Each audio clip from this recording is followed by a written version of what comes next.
Welcome students. आज हमारा calculus का 7th लेक्चर है और टॉपिक है to find the nth derivative by the use of partial fraction. इसमें हमने क्या करना है, nth डेरिवेटिव निकालना है। जो भी हमें फंक्शंस दिया हुआ है, जो भी हमें फ्रैक्शन दिया हुआ है, रैशनल फंक्शन दिया हुआ है, उसको हमने रिजोल्व करना है पार्शियल फ्रैक्शन में और उसके बाद उसका nth डेरिवेटिव फाइंड करना है। तो इसमें क्या करना है, in case of rational function, जो भी हमें रैशनल फंक्शन दिया हुआ है, the nth derivative can be founding by splitting it into partial fraction. तो जो भी हमें रैशनल फंक्शन दिया हुआ है उसको हम क्या करेंगे, उसको पहले हम स्प्लिट कर देंगे पार्शियल फ्रैक्शन में और after that we will find nth derivative of the partial fraction. तो इसके लिए आपको एक चीज़ ध्यान रखनी है कि to resolve a given function into partial fraction, तो इसके लिए हमें जो डिग्री होती है, the degree of the numerator of the given function, जो भी आपके पास में फंक्शन दिया हुआ है, न्यूमरेटर की डिग्री जो है वो ऑलवेज लेस देन होनी चाहिए डिनोमिनेटर से। ठीक है, न्यूमरेटर की डिग्री जो है वो लेस देन होनी चाहिए डिनोमिनेटर से। उसके बाद हम उसको पार्शियल फ्रैक्शन में चेंज करेंगे।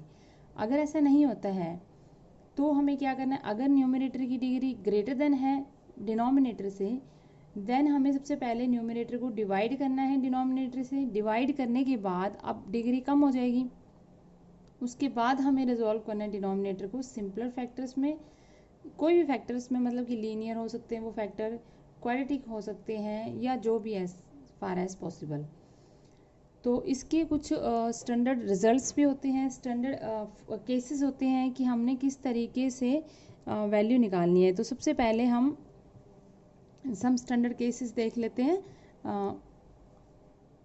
लिख लेते हैं हम some standard cases of partial fraction. तो फर्स्ट केस जो है वो इसका क्या होएगा, अगर हमारे पास में फंक्शन दिया हुआ है रैशनल, यानी कि f(x) दिया हुआ है। ये कौन से केसेस में हम कर रहे हैं, जब हमारे पास में degree of numerator must be less than the degree of denominator. Otherwise हम क्या करेंगे, अगर न्यूमरेटर की डिग्री ग्रेटर देन है डिनोमिनेटर से, तो हम पहले डिवाइड करेंगे एंड उसके बाद में हम डिनोमिनेटर को उसके फैक्टर्स बनाएंगे। ठीक है, तो अगर हमें इस तरीके से दिया हुआ है x minus p, x minus q, x minus r, इस तरीके से हमने फैक्टर्स बना लिए। ये f(x) अपॉन में ये हमने लीनियर फैक्टर्स बनाए हैं। तो इसको हमने कैसे लिखना है, capital A upon x minus P plus capital B upon x minus q plus capital C upon x minus r. ठीक है, दूसरा हमारे पास रिजल्ट है कि अगर हमारे पास फंक्शन दिया हुआ है f(x) अपॉन में x माइनस पी का whole square and x minus Q, इसको हम किस तरीके से लिखेंगे, capital A upon x minus P plus capital B upon, ये आपने +2 में इंटीग्रेशन में भी किया हुआ है। इंटीग्रेशन में जो हमारे पास में इस तरीके कोई भी रैशनल फंक्शन होता है उसको हम पार्शियल फ्रैक्शन में चेंज करते हैं और उसके बाद उसका इंटीग्रेशन करते हैं। तो सेम वैसे ही हमने यहाँ पर nth डेरिवेटिव फाइंड आउट करना है। ये आ जाएगा हमारे पास में x minus Q.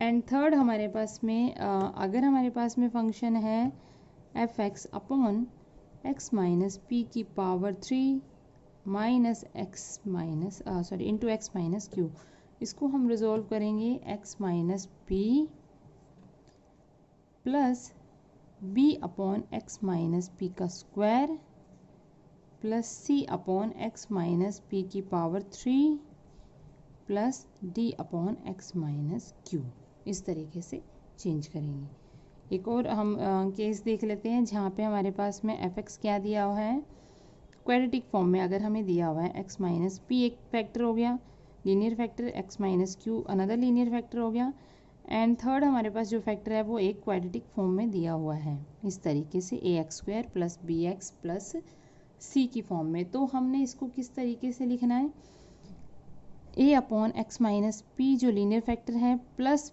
p upon x minus Q another linear factor and plus, अगर क्वाड्रेटिक इक्वेशन है तो हमें ऊपर क्या लिखना है, cx प्लस d। ठीक है, अगर हमारे पास में क्वाड्रेटिक फॉर्म है तो हमें क्या लिखना है, सी एक्स प्लस डी, और उसके नीचे में क्वाड्रेटिक फैक्टर लिख देंगे इस तरीके से। तो ये हमारे पास में अलग अलग डिफरेंट केसेस हैं पार्शियल फ्रैक्शन के। इस तरीके से हमने पहले लिखना है फंक्शन को, और उसके बाद यहाँ पर जो capital A B C D जो दिए हुए हैं वो हमें क्या दिए हुए, unknowns. Capital A B C D की ही हमें वैल्यू फाइंड आउट करनी है। तो capital A B C D are the unknowns to be determined by putting each linear factor to 0, and after that be comparing the coefficient of like terms या like powers both sides. ठीक है, तो हमने ये करना है, इनके मतलब कि इनके हम क्या करेंगे, एलसीएम लेंगे और हम इस फैक्टर्स को कंपेयर करेंगे न्यूमरेटर से जो इक्वल टू में हमें फंक्शन दिया हुआ है, और उसके बाद में हम सुटेबली वैल्यूज़ एक्स की पुट करते रहेंगे। उससे हमारे पास में capital A B C D की वैल्यूज़ आती रहेगी, और वो हम इस इक्वेशंस के अंदर जो हमारे पास लीनियर फैक्टर जो हमारे पास में पार्शियल फ्रैक्शन आए वहाँ पर capital A B C D की वैल्यूज़ पुट कर देंगे। पुट करने के बाद में ये वैल्यूज़ पुट करने के बाद में हमारे पास जो फैक्टर है उसका हम nth डेरिवेटिव फाइंड आउट कर लेंगे। अब इससे पहले एक जो रिजल्ट भी किया था हमने कि हमने nth डेरिवेटिव जो है वो किस तरीके से निकालना है। nth डेरिवेटिव अगर हमारे पास में फंक्शन सिंगल फॉर्म में है 1/a/x माइनस पी, हमने एक रिजल्ट किया था कि ये तो हमारा यहीं तक हो गया। ठीक है, अगर इस तरीके की टर्म्स आती है, जैसे ये सिर्फ लीनियर पावर में अगर फैक्टर आ रहा है तो उसको हमने nth डेरिवेटिव कैसे निकालना है वो मैं आपको एक बार रिजल्ट लेती हूँ कि हम सीधा रिजल्ट निकालते हैं nth derivative of,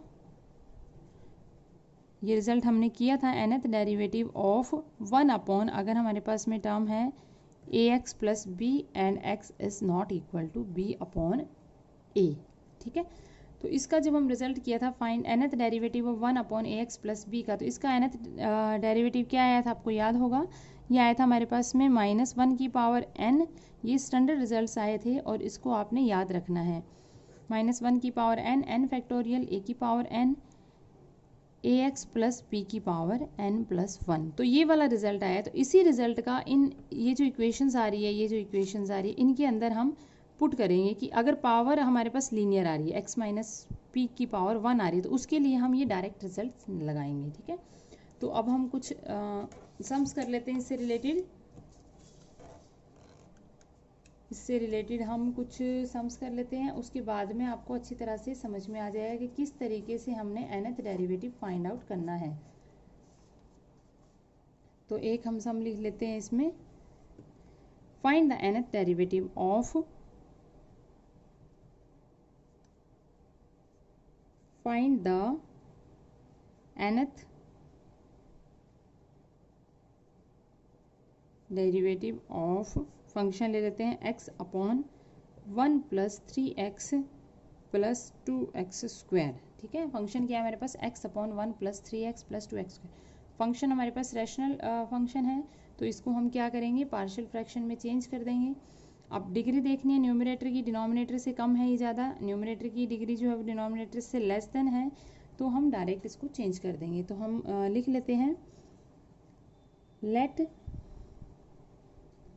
x upon function क्या है 1 + 3x + 2x² इक्वल टू, इसके फैक्टर्स बना लेते हैं पहले। तो हम नीचे वाले के 1 + 3x + 2x² के फैक्टर हमारे पास में क्या बनेंगे, फैक्टर बन जाएंगे हमारे पास में 2x + 1 एंड दूसरा फंक्शन x + 1 फैक्टर बन जाएगा। ठीक है, तो ये हमारे पास में लीनियर फैक्टर हो गए। अब इसको हम किस फॉर्म में लिखेंगे, a/, एक फैक्टर ले लिया 2x + 1 प्लस b/ में दूसरा फैक्टर ले लिया x + 1। ठीक है, ये हमारे पास फैक्टर आ गए। अब हमने इसको मल्टीप्लाई कर दिया या एलसीएम ले लिया बोथ साइड इसी फंक्शन का, तो यहाँ से आपके पास में क्या आ जाए, इसी को थोड़ा सा सॉल्व कर लेते हैं। a इंटू में x + 1 प्लस b इंटू में 2x + 1 अपॉन में 2x + 1 एंड x + 1, ये आ गया, ये इक्वल टू इसके आ गया। तो इनको कंपेयर कर लेते हैं हम दोनों साइड के न्यूमरेटर को। Then x is equal to क्या आ जाएगा, a into x + 1 plus b into 2x + 1। अब हमें किसकी वैल्यू निकालनी है, हमें वैल्यूज़ निकालनी है ए, कैपिटल ए और कैपिटल बी की, इनकी वैल्यूज़ हमने फाइंड आउट करनी है। तो अगर हम पुट कर लेते हैं x को -1 तो ये वैल्यू 0 हो जाएगी, यहाँ से b की वैल्यू निकल जाएगी। तो हम पुट कर लेते हैं x is equal to -1, x को -1 पुट कर लिया इस इक्वेशन के अंदर। इस इक्वेशन को हम स्टार नाम दे देते हैं। तो स्टार इक्वेशन के अंदर x को -1 पुट कर लिया तो ये वैल्यू क्या आ जाएगी, -1 इक्वल टू, ये तो 0 हो जाएगा, ये हमारे पास क्या हो जाएगा, b -2 + 1, ठीक है, ये हमारे पास वैल्यू आ जाएगी, यानी कि -b इज इक्वल टू आ गया -1 equal to -b, this implies b is equal to 1। तो ये हमारे पास में एक वैल्यू आ गई b की। अब सिमिलरली हमने a की वैल्यू निकालनी है, तो हम पुट कर लेंगे x को, जिससे ये वाली टर्म 0 हो जाए। तो x को क्या पुट कर लेंगे, -1/2 पुट कर लेते हैं, x को -1/2 पुट कर लेते हैं फर्स्ट इक्वेशंस में, ठीक है ना। ये भी हमने किस में पुट किया है, इन इक्वेशन स्टार, और ये भी हमने पुट किया है जो हमने स्टार इक्वेशंस दी हुई है। ये आ जाएगा -1/2, ये वैल्यू हमारे पास क्या हो जाएगी, 0, a इंटू -1/2 + 1 आ जाएगा, ठीक है। तो यहाँ से हमारे पास क्या हो जाएगा, -1/2 is equal to a into 1/2, ये आ जाएगा, ठीक है। तो इससे हमारे पास में a की वैल्यू क्या आ जाएगी, -1। तो ये हमारे पास में आ गई a की वैल्यू -1, b की वैल्यू 1 एंड a की वैल्यू -1। ये दोनों वैल्यूज जो है वो हम इसके अंदर पुट कर देंगे। तो यहाँ से आपके पास में क्या आ जाएगा, देयरफॉर x अपॉन में 1 + 3x + 2x² इक्वल टू आ जाएगा, a की वैल्यू क्या आई थी, a की वैल्यू हमारे पास में आई थी -1, तो ये आ जाएगा हमारे पास में -1 अपॉन में 2x + 1 एंड b की वैल्यू आई थी 1, तो ये आ जाएगा 1 अपॉन में x + 1, ये वैल्यूज़ हमारे पास में आ गई है। अब इसका हमने nth डेरिवेटिव निकालना है, ठीक है। तो हमारे पास अब ये जो सारी वैल्यूज़ तो ये इसी की इक्वल होगी, तो हम लेट कर लेते हैं y हमारे पास क्या हो जाएगा, ये सारी वैल्यूज़, तो 1 अपॉन x + 1 -1 अपॉन 2x + 1, ये वैल्यूज़ आ गई। अब इसका हमने nth डेरिवेटिव निकालना है।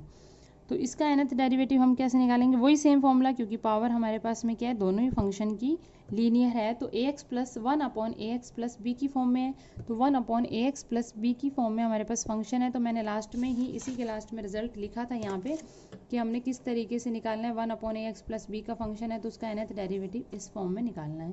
मतलब हमारे पास रिजल्ट आया था, उस रिजल्ट का ही हम डायरेक्ट यूज़ कर देंगे।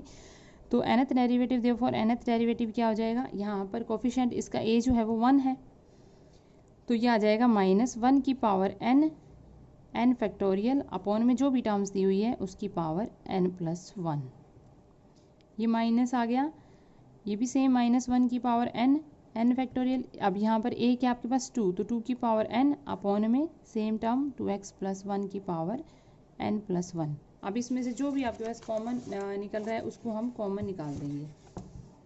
तो क्या आया था हमारे पास में, ये टर्म्स आई थी, इसमें से nth डेरिवेटिव में हम कॉमन निकाल लेते हैं, -1 की पावर n और n फैक्टोरियल कॉमन निकल जाएगा, -1 की पावर n फैक्टोरियल कॉमन निकल गया। अंदर क्या टर्म बच गई, यहाँ पे बच गया x + 1 की पावर n + 1 एंड -2 की पावर n 2x + 1 की पावर n + 1। तो ये रिजल्ट आ गया, nth डेरिवेटिव आ गया हमारा। तो इस तरीके से हमने सम्स को सॉल्व करना है। एक और सम ले लेते हैं हम, एक और सेकंड सम ले लेते हैं इसी का ही। तो उसमें हम, अगर हमारे पास फंक्शन दिया हुआ है if y is equal to x³ upon x², ये मैं इस तरीके का सम ले रही हूँ कि हमारे पास न्यूमरेटर की जो पावर है वो डिनोमिनेटर से ज़्यादा है। तो इसमें हमने क्या करना है, इसमें हमने पूरे फंक्शन को पहले मतलब इसको डिवाइड करना है, डिवाइड करने के बाद में हम पार्शियल फ्रैक्शन में चेंज करेंगे। और ये क्वेश्चन में दिया हुआ है कि prove that for x is equal to 0, जब x 0 है उसके लिए हमने वैल्यू निकालनी है और n जो है वो हमें दिया हुआ है > 1। तो जो nth डेरिवेटिव आएगा yn वो 0 होएगा, किस केस में, अगर n हमारे पास क्या है, इवन, अगर n इवन है तो yn nth डेरिवेटिव 0 होगा। और अगर n ऑड है, इफ n इज ऑड, तो हमारे पास nth डेरिवेटिव होएगा -n फैक्टोरियल, ठीक है, माइनस ऑफ एन फैक्टोरियल। तो ये वाली वैल्यूज हमारे पास में होगी कि माइनस ऑफ एन फैक्टोरियल। तो इसको हमने किस तरीके से सॉल्व करना है, सबसे पहले तो हम इसको डिवाइड करेंगे, ठीक है ना। सॉल्यूशन इसका कर लेते हैं। सबसे पहले हमने इस फंक्शन को डिवाइड कर लिया, डिवाइड करा हमने इस फंक्शन को। सबसे पहले लेट कर लेते हैं y is equal to X cube upon X square minus 1। तो इस फंक्शन को डिवाइड कर लेते हैं। डिवाइड करने से हमारे पास में क्या आ जाएगा, इसको हमने डिवाइड किया तो हमें x लेना पड़ेगा, तो अपॉन में ये बच जाएगा हमारे पास में एक x बच जाएगा ना, x प्लस और डिवाइड किया वो भी हमारे पास क्या आ जाए x, और नीचे हमारे पास टर्म जो गिवन है वही सेम। हाँ, इस तरीके से ये डिवाइड करके हमारे पास आंसर आ जाएगा। अगर एक बार चेक भी कर लेते हैं, x square minus x plus x cut गया तो ये एक्स क्यूब आ गया, एक्स क्यूब, ठीक है, ये सही तरीके से किया हमने, सही किया है। तो ये आ गया। अब इसका हमने पार्शियल फ्रैक्शन बनाना है, ये एक्स को एज इट इज ही रखना है। तो एक बार इस फंक्शन का हम पार्शियल फ्रैक्शन बना लेते हैं, ठीक है ना। तो इसको थोड़ा सा रफ में लिख लेते हैं कि x upon X square minus 1 हमारे पास में क्या आ जाएगा, ये आ जाएगा x upon x minus 1 and x plus 1 which is equal to a upon x minus 1 plus b upon X plus 1। ये आ गया। इसी को आगे सॉल्व कर लेते हैं। उसके बाद में ये आ जाएगा a into X plus 1 plus b into x minus 1 which is equal to x। तो अगर हम पुट करते हैं x की जगह 1, x को 1 पुट करते हैं तो ये हमारे पास आ जाएगा, ये 0 हो जाएगा, 2a आ जाएगा which is equal to a equal to आ जाएगा 1/2, ठीक है। अगर हम x को पुट करते हैं -1 तो ये -1 इक्वल टू आ जाएगा -2b, माइनस से माइनस कैंसिल हो जाएगा और b की वैल्यू भी क्या आ जाएगी 1/2। तो ये दोनों की वैल्यूज़ आ गई कि यहाँ तक हमने एक बार इसका पार्शियल फ्रैक्शन निकाल लिया। तो यहाँ से आपके पास में क्या आ जाएगा, x अपॉन में एक्स स्क्वायर माइनस 1 को हम किस फॉर्म में लिखते हैं 1/2, ये आ रही है दोनों की वैल्यू। तो 1/2 कॉमन निकाल के हमारे पास में क्या आ जाएगा 1 अपॉन में x माइनस 1 प्लस 1 अपॉन में x प्लस 1, ये आ गई, ठीक है ना। इसकी वैल्यूज़ का हम यूज़ करेंगे, इसी का हम आगे यूज़ कर लेते हैं इस फंक्शन के अंदर। Now y is equal to क्या आया था, x प्लस 1/2 इंटू में 1 upon x minus 1 plus 1 upon में x प्लस 1, ये आ गया, ठीक है।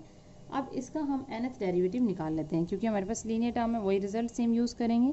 Now nth derivative of x का nth डेरिवेटिव क्या हो जाएगा 0, तो ये 0 हो जाएगा, 1/2 कॉमन निकल गया और ये क्या हो जाएगा -1 की पावर n, दोनों में ही a जो है वो कोफिशिएंट x का क्या है 1 है, तो ये आ जाएगा -1 की पावर n फैक्टोरियल और जो भी टर्म्स है उसकी पावर n प्लस 1 प्लस -1 की पावर n फैक्टोरियल अपॉन में x प्लस 1 की पावर n प्लस 1, ये आ जाएगा nth डेरिवेटिव। नाउ कॉमन निकाल लेते हैं हम टर्म्स को, -1 की पावर n फैक्टोरियल अपॉन में 2, ये तो कॉमन नहीं निकल रहा है। अंदर क्या टर्म बच रही है हमारे पास में 1 अपॉन x माइनस 1 की power n plus 1 and plus 1 upon x plus 1 की पावर n प्लस 1, ये टर्म्स आ रही है।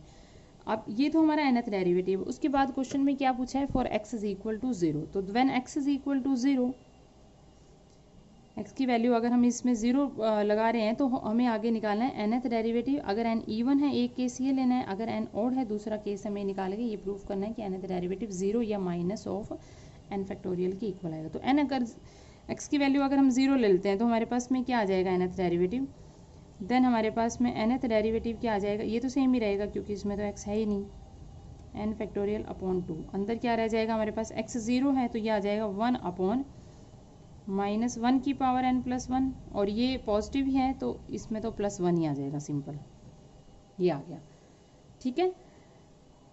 अब हमें वो केस लेके चलने हैं। अब हमारे पास n x is equal to 0 पे तो ये वैल्यू आ गई। अब हम केस से ले लेते हैं कि n 0 है तो क्या वैल्यू आएगी और n अगर इवन है तो क्या वैल्यू आएगी और n ऑड है तो क्या वैल्यू आएगी। तो nth डेरिवेटिव हमारे पास में क्या आया था, इसका nth डेरिवेटिव -1 की पावर n फैक्टोरियल 1 अपॉन, ठीक है, तो ये आया था हमारे पास में -1 की पावर n फैक्टोरियल अपॉन में 2 और अंदर हमारे पास में ये वाली टर्म माइनस की थी तो इस की तो पावर n+1 n+1 ये आ गया, ठीक है। अब केस जो हमें दिए हुए हैं, फर्स्ट केस ले लेते हैं, if n is even. n अगर इवन है बट हमें तो पावर चेक करनी है माइनस प्लस की, तो n अगर इवन है तो n+1 क्या हो जाएगा, ऑड हो जाएगा। n अगर ऑड है तो n+1 इवन हो जाएगा, तो n+1 is odd, n+1 odd हो जाएगा तो nth डेरिवेटिव इसमें क्या हो जाएगा, ये तो सेम ही रहेगा, -1 की पावर n है, n इवन है तो ये +1 हो गया, और ये n फैक्टोरियल ही रहा, अपॉन में 2 भी रहा, अंदर जो ब्रैकेट में वो हमारे पास क्या होगा, n+1 क्या हो जाएगा, ऑड, तो ये -1 हो जाएगा और ये +1 दिया हुआ, तो ये इक्वल टू 0 आ जाएगा, जो कि हमें ये प्रूफ हो गया।